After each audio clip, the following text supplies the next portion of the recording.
शुरू करेंगे सुपरफास्ट खबरों का। बाबा केदारनाथ की डोली रात्रि प्रवास के लिए दूसरे पड़ाव पर फाटा पहुंचेगी। आपको बता दें, विश्वनाथ मंदिर गुप्तकाशी से बाबा केदार की डोली ने अपने दूसरे पड़ाव के लिए किया प्रस्थान। इस दौरान आस्था का सैलाब उमड़ा। बाबा केदार की जयकारों से गूंजा पूरा क्षेत्र।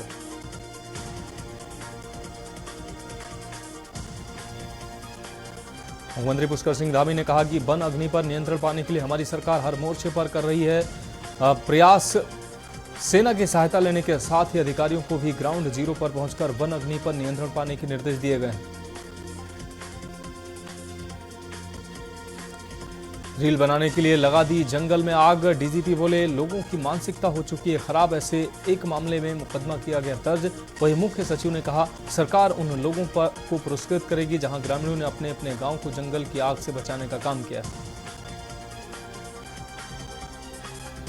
उत्तराखंड में 11 मई से मौसम बदलने के आसार नजर आ रहे हैं। आपको बता दें, मौसम विज्ञान केंद्र का पूर्वानुमान है कि 11 से 13 मई तक प्रदेश भर में हल्की से मध्यम बारिश होने की संभावना है।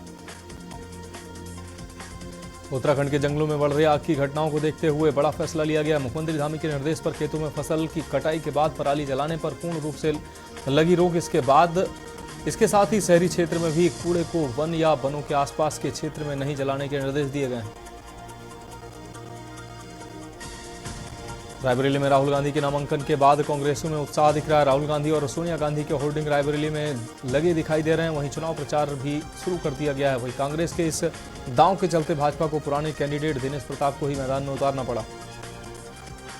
देश की सबसे वीवीआईपी वाराणसी संसदीय सीट पर नामांकन प्रक्रिया का आगाज हो गया है। वाराणसी में 2 प्रत्याशियों ने किया नामांकन। पहले दिन कोलीसेट्टी शिवकुमार ने निर्दल प्रत्याशी के तौर पर अपना नामांकन दाखिल कराया। अभिषेक प्रजापति ने बहादुर आदमी पार्टी से नामांकन किया। सपा के राष्ट्रीय महासचिव प्रोफेसर राम गोपाल यादव ने कहा कि हम रोज राम के दर्शन करते हैं, वो मंदिर तो बेकार है। मंदिर ऐसे बनाए जाते हैं, मंदिर ऐसे नहीं बनते हैं। मंदिर वास्तु के हिसाब से ठीक नहीं बना है। सपा अध्यक्ष अखिलेश यादव व कांग्रेस के पूर्व अध्यक्ष राहुल गांधी 10 मई को पहले कन्नौज और फिर कानपुर में संयुक्त रूप से जनसभा को संबोधित करेंगे। बसपा सुप्रीमो मायावती ने लखीमपुर के राजकीय इंटर कॉलेज मैदान में पार्टी प्रत्याशी के समर्थन में जनसभा को संबोधित किया। उन्होंने भाजपा पर हमला बोला। खीरी सांसद अजय मिश्र टेनी पर निशाना साधा। उन्नाव जिले में जनसभा को संबोधित करने पहुंचे अखिलेश यादव ने भाजपा पर जमकर निशाना साधा। उन्होंने कहा कि भाजपा वाले गरीबों के साथ मजाक कर रहे हैं। जब वोट चाहिए होता है तो वो रिफाइंड नमक डाल दे रहे थे, अब गरीबों को कैसा राशन दे रहे हैं। मिर्जापुर में अपना दल कामेरावादी के प्रत्याशी दौलत सिंह पटेल ने पहले ही दिन नामांकन दाखिल किया है। पटेल बोले, जनता सब जानती है किसे वोट देना और किसे नहीं। इलाहाबाद हाईकोर्ट की लखनऊ खंडपीठ ने उच्च न्यायालय में सरकारी वकीलों की तैनाती प्रक्रिया को चुनौती मामले की 13 मई से रोजाना सुनवाई करने का आदेश दिया है। हाईकोर्ट में दाखिल की गई पीआईएल में सरकारी वकीलों की तैनाती प्रक्रिया को पारदर्शी बनाने के निर्देश देने का अनुरोध किया गया। हमीरपुर में महाराणा प्रताप की मूर्ति तोड़े जाने का मामले को लेकर भाजपा कार्यकर्ताओं ने किया विरोध। कार्यकर्ताओं ने नारेबाजी करते हुए प्रदर्शन किया। सपा के कार्यकर्ताओं पर लगाया तोड़फोड़ का आरोप। आरोपियों पर जल्द कार्रवाई की मांग की गई। राष्ट्रपति को संबोधित ज्ञापन एसडीएम को सौंपा गया। देश की सबसे वीवीआईपी वाराणसी संसदीय सीट पर आज नामांकन प्रक्रिया का आगाज हो गया है। लोकसभा चुनाव के 7वें और अंतिम चरण में वाराणसी समेत पूर्वांचल के तमाम जनपदों में नामांकन पत्रों की खरीद शुरू हो गई। प्रयागराज में जरूरतमंद बेटियों के लिए खुला सावित्रीबाई छात्रावास। पढ़ाई के साथ रहने खाने की भी व्यवस्था पूरी तरह से फ्री रहेगी।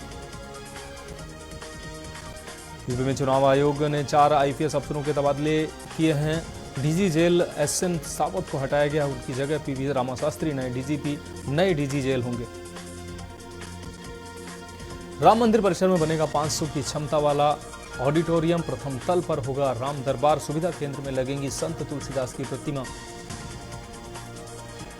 वाराणसी समेत ईस्ट यूपी के जिलों में अगले 2 से 3 दिनों तक मौसम बदलने की संभावना है। आपको बता दें, मौसम विज्ञान विभाग ने धूल भरी आंधी और तेज बारिश का संकेत दिया है। 12 मई तक बादल छाए रहने की संभावना है। सीएम योगी ने सीतापुर में जनसभा को संबोधित करते हुए कहा कि भाजपा की डबल इंजन वाली सरकार विकास पर काम कर रही है। भगवान राम के अस्तित्व को नकारने वाले विकास नहीं कर सकते। मैनपुर में सपा प्रत्याशी डिंपल यादव का बयान सामने आया। मतदान को प्रभावित करने का डिंपल ने लगाया आरोप। सत्ता में बैठे लोग असुर प्रवृत्ति के लोग हैं, संविधान को खत्म करने की साजिश रच रहे हैं। मैनपुर में बड़ी जीत होगी, बीजेपी बौखला गई है। राम को मानने वाले सभी का सम्मान करते हैं, बीजेपी राम के नाम पर सिर्फ वोट मांगती है।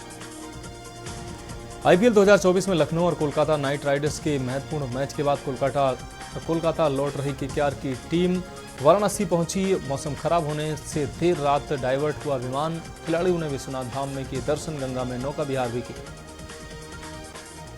वाराणसी में 7 मई से नॉमिनेशन शुरू होंगे। 10 मई के बाद चुनावी हलचल शुरू होगी। पीएम मोदी के चुनाव कार्यालय का उद्घाटन हो चुका है। पीएम मोदी वाराणसी से तीसरी बार चुनाव लड़ रहे हैं। वहीं कांग्रेस संगठन सपा नेताओं के साथ मिलकर अजय राय को जिताने की रणनीति पर काम कर रहा है। हाथरस के सिकंदरा राव में टाटा लोडर ने अनियंत्रित होकर बोलेरो में टक्कर मार दी। टक्कर इतनी तेज थी कि बोलेरो सड़क पर ही पलट गई। बोलेरो में बैठे एसडीओ शेर सिंह समेत 6 लोग मामूली घायल हो गए।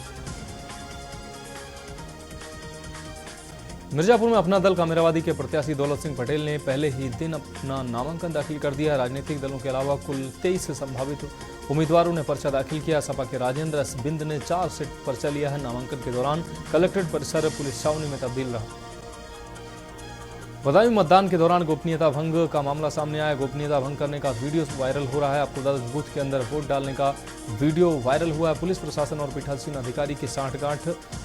ईवीएम का बटन दबाते हुए फोटो वायरल हुई है। युवा वोट डालने की गोपनीयता भंग कर रहे हैं। बदायूं में 7 बीएलओ से वोटर लिस्ट छीनने का मामला सामने आया है। एसएचओ हरेंद्र सिंह पर यह आरोप लगा है। मतदाताओं को पर्ची डालने के लिए लगा था। बूथ पर बीएलओ मतदाताओं को पर्ची कर रहे थे। वितरित अचानक पहुंचे एसएचओ हरेंद्र सिंह ने छीनी वोटर लिस्ट। सपा प्रमुख अखिलेश यादव बोले, जिन्होंने मंदिर धोया है जनता उनको धोएगी। योगी राम की कसम खाकर कहें पेपर लीक नहीं कराया। इनके लैपटॉप पर उंगली घिसो मगर चलता नहीं। पूर्व कांग्रेस नेता आचार्य प्रमोद कृष्णम ने राहुल गांधी पर लगाया आरोप। कहा कि वह राम मंदिर पर फैसला पलटना चाहते हैं। जब राम मंदिर का फैसला आया तो राहुल गांधी ने अपने करीबियों के साथ बैठक की थी। उसमें राहुल ने कहा कि कांग्रेस की सरकार बनने के बाद वह एक सुपर पावर कमेटी बनाएंगे। काशी के मंदिरों में चढ़ने वाले फूलों को अब सामान्य कचरे के साथ नहीं फेंका जाएगा। बाबा विश्वनाथ की नगरी काशी में भी इन फूलों से अगरबत्ती और धूप और अगरबत्ती बनाई जाएगी। इससे पूजा घर तो महकेगा ही, साथ ही सैकड़ों लोगों को रोजगार भी मिल जाएगा। बसपा प्रमुख मायावती लखीमपुर खीरी पहुंची। उन्होंने चुनाव सभा को संबोधित करते हुए कहा, यहां भाजपा के जो सांसद हैं, जो उनकी जमानत जब्त कराने का काम करना है। मेरी अपने किसान भाइयों से अपील है कि अपने ऊपर ज्यादती को न सहें।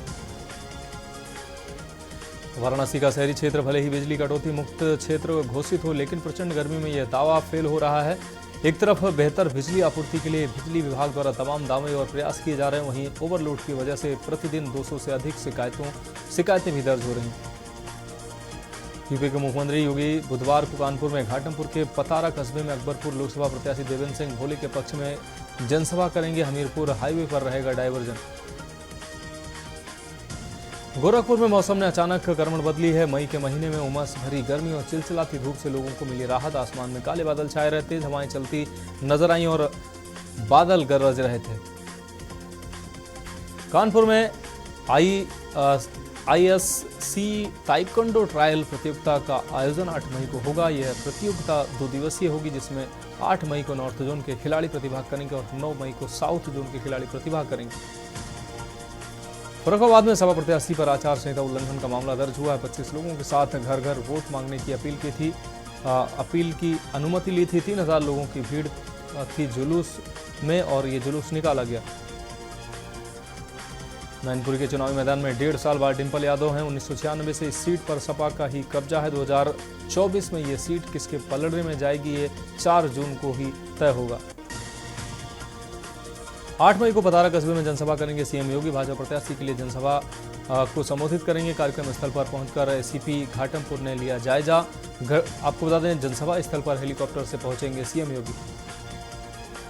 लखनऊ लोकसभा सीट से नामांकन के बाद राजनाथ सिंह दूसरी बार लखनऊ पहुंचे। यहां वह समरसता सम्मेलन में शामिल हुए। इस दौरान उन्होंने कहा कि देश के कई राज्यों में हमारे कार्यक्रम लगे, इसलिए लखनऊ वालों को समय नहीं दे पा रहा हूं, क्षमा चाहता हूं। चुनाव के बाद सभी से मुलाकात करूंगा। आगरा में ग्रामीणों ने किया मतदान का बहिष्कार। विकास नहीं तो वोट नहीं पर अड़ा गांव। पोलिंग बूथ पर दिखे कर्मचारी। ग्रामीणों को समझाने में हालांकि कर्मचारी पहुंचे, लेकिन ग्रामीणों ने वोट का बहिष्कार किया। वाराणसी में डीएम ने फर्जी नामांकन और मतगणना स्थल की तैयारियां। कड़ी सुरक्षा पुख्ता इंतजाम के बीच राइफल क्लब में नामांकन करेंगे लोकसभा के प्रत्याशी। प्रयागराज में मतदान के लिए प्रेरित करेगा डाकिया। प्रयागराज में डाक विभाग की मुहिम। लोगों के घर घर वाली चिट्ठी पर होगी वोट देने की अपील।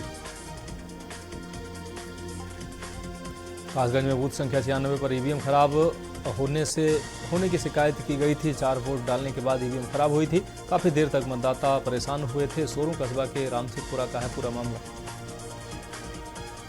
प्रयागराज में पल्लवी पटेल बोली अखिलेश मीर जाफर हैं। माफिया तीक के लिए छलका अपना दल नेता का दर्द। कहा मुस्लिमों को मुर्गी समझा गया। रायबरेली में प्रियंका गांधी ने कहा कि 5 किलो राशन देकर लोगों को बड़े सपने दिखाए जा रहे हैं। हम आपको यह दिखाएंगे कि अर्थव्यवस्था कितनी मजबूत हो रही है। हाथरस के गढ़ीधारू गांव के लोगों ने मतदान का बहिष्कार किया। उनका कहना है कि सांसद विधायक ने हमारे गांव की सड़क नहीं बनवाई है। जब तक सड़क की समस्या हल नहीं होगी वह किसी भी पार्टी को वोट नहीं देंगे। फतेहपुर सीकरी के शमशाबाद इलाके के कोठी 4 बीघा गांव के लोगों ने मतदान का बहिष्कार किया। गांव के लोगों ने कहा कि गांव में विकास नहीं हुआ, इसलिए वोट नहीं डालेंगे। आपको बता दें कि पोलिंग बूथ नंबर 95 पर सुबह से सन्नाटा पसरा दिखाई दिया। फिरोजाबाद में ग्रामीणों ने किया मतदान बहिष्कार। जसराना विधानसभा के नगला डारू में वोट का बहिष्कार किया गया। गांव में विकास न होने से नाराज ग्रामीणों ने वोट का बहिष्कार किया। कांग्रेस नेता प्रियंका गांधी अमेठी पहुंची। प्रियंका 18 मई तक रायबरेली और अमेठी में प्रचार करेंगे। केएल शर्मा की उम्मीदवारी पर भाजपा द्वारा की जा रही टिप्पणी पर कहा कि ये बहुत असभ्य बातें हैं। 40 साल से उन्होंने यहां काम किया है। लखनऊ में सीएम बोले कि रामद्रोही और राष्ट्रद्रोही कांग्रेस के डीएनए में है। ये रामद्रोह और राष्ट्रद्रोह इनके डीएनए में है। सीएम बोले इंडी गठबंधन का रामद्रोह आचरण ही इन्हें रसातल में ढकेलने का काम कर रहा है। लखनऊ में सपा ने चुनाव के बीच प्रदेश अध्यक्ष को बदला है। 8 साल बाद नरेश उत्तम की जगह श्यामलाल पाल को जिम्मेदारी दी गई। कुशीनगर में विधानसभा 333 में मतदाता जागरूकता रैली कार्यक्रम का आयोजन किया गया। कस्या ज्वाइंट मजिस्ट्रेट व तहसीलदार ने हरी झंडी दिखाकर कार्यक्रम का शुभारंभ किया। 1 जून को अधिक से अधिक मतदान करने की अपील की गई। बहराइच पहुंचे डिप्टी सीएम केशव प्रसाद मौर्य ने कांग्रेस पर पलटवार किया। कहा कि अगर उनके पुरखे भी दोबारा आ जाएं तो राम मंदिर को लेकर नहीं बदल सकेंगे कानून। डिप्टी सीएम ने सपा कांग्रेस व बहुजन समाज पार्टी पर तंज कसते हुए कहा कि साइकिल पंचर हो चुकी है, हाथी दुबला हो चुका है और पंजा मेरुड़ चुका है और बीजेपी यूपी में 80 सीटों पर विजय हासिल कर रही है। फतेहपुर सीकरी के रहने वाले भाई बहन फर्स्ट टाइम वोट करने पहुंचे। उन्होंने कहा कि पहली बार वोट करने का अनुभव शानदार रहा। देश को मजबूत बनाने के लिए वोट जरूर करें। बदायूं सदर तहसील स्थित पोलिंग बूथ पर एसएसपी घुले सुशील चंद्रभान भी पत्नी के साथ मतदान करने पहुंचे। उन्होंने स्याही का निशान दिखाते हुए लोगों से वोट की अपील की। मगरासा पहुंचे सपा के राष्ट्रीय अध्यक्ष अखिलेश यादव। बोले भाजपा डबल इंजन की बात करती है, एक इंजन खटारा हो गया है। इस बार आई तो पुलिस की नौकरी 3 साल की कर देगी। लखनऊ में 16 वर्षीय किशोरी को बंधक बनाकर गैंगरेप की घटना सामने आई। पीड़िता की मां की शिकायत पर एफआईआर दर्ज हुई है। 5 नामजद समेत 7 के खिलाफ एफआईआर दर्ज हुई है। हिमांशु, साहिल, समीर, वाहिद, अनिल पर एफआईआर हुई है। ठाकुरगंज के सदन लाला के गैराज में यह गैंगरेप हुआ। लखनऊ में चुनाव के बीच सपा को लगा बड़ा झटका। प्रदेश सचिव प्रदीप सिंह बब्बू ने पार्टी से इस्तीफा दिया। उनके साथ ही पूर्व प्रदेश उपाध्यक्ष नगर अध्यक्ष अब्दुल अलीम समेत कई अन्यों ने पार्टी से नाता तोड़ा। कन्नौज के बाबा गौरीशंकर मंदिर में अखिलेश यादव ने पूजा अर्चना की। भाजपा कार्यकर्ताओं ने मंदिर परिसर को गंगा जल से धोया। उनका आरोप है कि अखिलेश के साथ गैर सनातनी लोग जूते चप्पल पहनकर मंदिर में घुस गए थे। उन लोगों ने मंदिर को अपवित्र किया। बरेली में 8 माह की गर्भवती पत्नी और 2 साल की बच्ची की हत्या। दोनों को मोटरसाइकिल समेत नदी में गिराया। घटना को हादसा दिखाने की कोशिश पुलिस ने पत्नी और बच्ची के शव को नहर से बरामद किया। आरोपी पति घटना के बाद मौके से फरार हो गया। पुलिस ने शव कब्जे में लेकर पोस्टमार्टम के लिए भेजा। वाराणसी में पीएम मोदी के लिए वोट मांगने पर भाजपा विधायक सौरभ श्रीवास्तव को विरोध का सामना करना पड़ा। विधायक को जमकर खरी खोटी सुनाई गई, जन विरोधी उनको बताया गया। आप देख रहे हैं के न्यूज़, खबरों का सारथी।